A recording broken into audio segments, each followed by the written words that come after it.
Parshas Balak is about Balak, the king of Moab, who was very nervous that the Jews were actually getting closer to his border territory to cross into Eretz Yisrael, and he was nervous that they would come in and trash the place, destroy his country, so he hired Bilam. Bilam was a sorcerer, and he said, please come in and curse the Jews for me, because I know that you have a special power. Your special power is you have some kind of connection to Hashem, and whoever you bless is blessed, and whoever you curse is cursed. You got that power.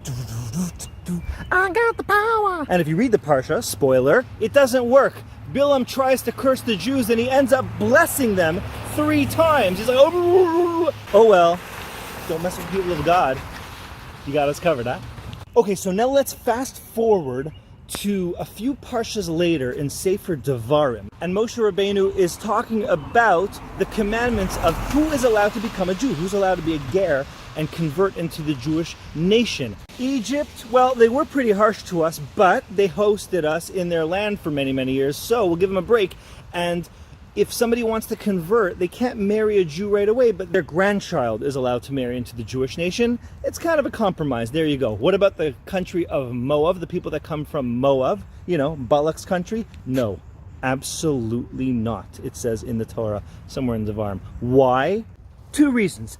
Number 1, when you were in the Midbar trying to get into Eretz Yisrael, this week's Parsha, they didn't allow you into their land, and they didn't even offer you food or drink to buy. They just said, we're not hooking you up with anything, which is really not nice considering that they are sort of related to. Number 2, it says in Sefer Devarim that they hired Bilam to curse you guys out. So one of my favorite rabbis in existence, he was the rabbi of my shul for many, many years, Rabbi Weber, he asks, okay, 1 second.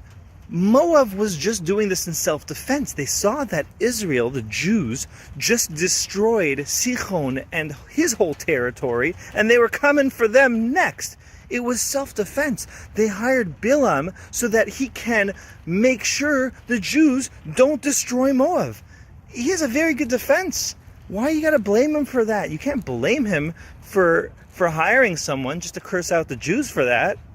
People have cursed out the Jews for less. So Rabbi Weber answers a beautiful answer, and he doesn't quote anyone, so I'm just going to say that it comes from him, and that's you got to attribute. He says that if you have a problem with somebody in life, what's the correct thing to do?